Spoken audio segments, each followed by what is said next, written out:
সময় পোনপ্ৰথমে সন্মানীয় সাংবাদিক বন্ধুসকলক ধন্যবাদ জ্ঞাপন কৰিছোঁ। আজি এটা বিশেষ বস্তু লৈ সংবাদ মাধ্যমত আহিব লগা হ'ল যে অহাকালি ADRE এক্সামৰ দ্বিতীয় এক্সাম আৰম্ভ হ'ব, যি পৰীক্ষা আৰম্ভ হ'ব। এই পৰীক্ষাৰ ওপৰত ভিত্তি কৰি আজি আমি সংবাদ মাধ্যমটো পাতিছোঁ। দক্ষিণ হালমাৰা মানকাছৰ জিলাত পৰীক্ষা কেন্দ্ৰ নিদিয়াৰ বাবে মানে হাজাৰ হাজাৰ শিক্ষাৰ্থীসকলৰ মাজত হাহাকাৰময় এটা পৰিৱেশৰ সৃষ্টি হৈছে।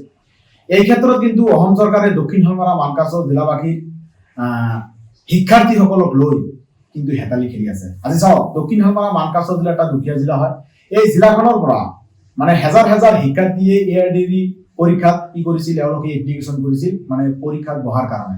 কিন্তু বৰ দুখৰ বিষয়, আজি দক্ষিণ হালমাৰা মানকাছৰ জিলাত পৰ্যাপ্ত পৰিমাণে বাছ নথকাৰ কাৰণে শিক্ষাৰ্থীসকলে কিন্তু মানে গুৱাহাটীত গৈ কাৰোবাৰ গুৱাহাটীত পৰিছে, কাৰোবাৰ কোকৰাঝাৰত পৰিছে, কাৰোবাৰ মৰিগাঁৱত পৰিছে, যোৰহাটত পৰিছে। ইমান দূৰ অতিক্ৰম কৰি গৈ কেনে কিন্তু মানে এক্সাম দিব নোৱাৰিলে এওঁলোকে, তাৰ পৰা এওঁলোকে বঞ্চিত হয়। এই ক্ষেত্ৰত কিন্তু অসম চৰকাৰে দায়ী। আমি ক'বলৈ গ'লে দক্ষিণ হালমাৰা মানকাছৰ জিলা, গোৱালপাৰা, ধুবুৰী এই তিনিটা জিলাত মানে পৰীক্ষা কেন্দ্ৰ নিদিয়াৰ বাবে এই তিনিখন জিলাৰ শিক্ষাৰ্থীসকলে কিন্তু মানসিকভাৱে ভাঙি পৰিছে। এই ক্ষেত্ৰত কিন্তু মুখ্যমন্ত্ৰী গৰাকী আৰু শিক্ষামন্ত্ৰী গৰাকীয়ে কিন্তু আমাক ভেক ভাওনা কৰি আছে আৰু দুটা চকুৰে দেখি আছে। আমি আপোনালোকৰ সংবাদ মাধ্যমৰ যোগেদি অসমৰ মুখ্যমন্ত্ৰী আৰু শিক্ষামন্ত্ৰী গৰাকীক আহ্বান জনাইছো যে দক্ষিণ হালমাৰা মানকাছৰ জিলা অসমৰ এটা অংশ হয়, ধুবুৰী জিলা অসমৰ এটা অংশ হয়, গোৱালপাৰা জিলা অসমৰ এটা অংশ হয়। কিন্তু আপোনালোকে এই জিলাসমূহত আজি ADRE পৰীক্ষা কেন্দ্ৰটো আপোনালোকক দিব লাগিছিল, কিন্তু এই পৰীক্ষা কেন্দ্ৰ নিদিয়াৰ বাবে যে আজি এনেকুৱা এটা সমস্যাৰ সন্মুখীন হ'বলগীয়া হৈছে। দক্ষিণ হালমাৰা মানকাছৰ জিলাখনৰ মানে ক'বলৈ গ'লে 70% মানুহে কৃষিৰ ওপৰত নিৰ্ভৰশীল। ইয়াত দুখীয়া শিক্ষাৰ্থী আছে, এওঁলোকে পইচাৰ কাৰণে আজি পৰীক্ষাৰ পৰা এওঁলোকে বঞ্চিত হল। কোৱা নাযায় কোনোবাই পৰীক্ষাৰ্থীৰ জৰিয়তে এওঁলোকৰ জীৱনটো সামলম্বী হ'ব পাৰিলেহেঁতেন, কিন্তু এই ক্ষেত্ৰত পৰীক্ষা কেন্দ্ৰ নিদিয়াৰ বাবে কিন্তু এই পৰীক্ষাৰ্থীসকলে আজি পৰীক্ষাৰ পৰা বঞ্চিত হল।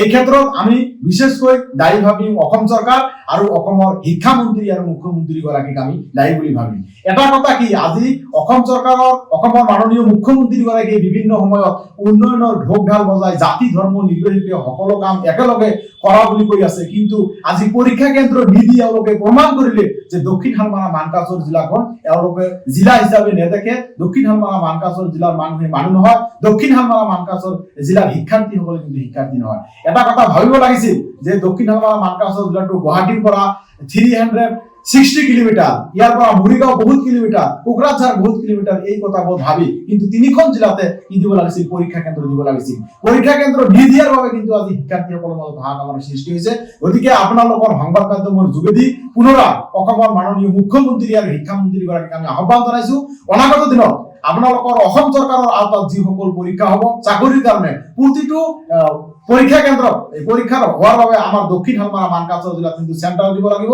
পৰীক্ষা কেন্দ্ৰ দিব লাগিব, ধুবুৰীতো দিব লাগিব, গোৱালপাৰাতো দিব লাগিব। কিয়নো ইমান দূৰ অতিক্ৰম কৰি গৈ এই শিক্ষাৰ্থীসকলে কেনেকৈ পৰীক্ষা দিব। গতিকে মুখ্যমন্ত্ৰী গৰাকীক মই আহ্বান জনাইছো যে অনাগত দিনবোৰত যিবোৰ পৰীক্ষা হ'ব এই পৰীক্ষাবোৰত কিন্তু দক্ষিণ হালমাৰা মানকাছৰ জিলাত আমাক পৰীক্ষা কেন্দ্ৰ দিব লাগিব। আৰু যদি দক্ষিণ হালমাৰা মানকাছৰ জিলাত পৰীক্ষা কেন্দ্ৰ দিয়া নহয়, তেনেহলে কিন্তু দক্ষিণ হালমাৰা মানকাছৰ জিলাবাসী ৰাইজ আৰু সকলো সংগঠন মিলি কিন্তু আমি বহি নাথাকিম। ইয়াৰ বিৰুদ্ধে তীব্ৰ আন্দোলন আমি গঢ়ি তুলিবলৈ বাধ্য হ'ম। এয়া কিন্তু স্পষ্টভাৱে আপোনালোকৰ সংবাদ মাধ্যমৰ যোগেদি অসমৰ মাননীয় মুখ্যমন্ত্ৰী আৰু শিক্ষামন্ত্ৰীক আমি সকীয়াই দিছো।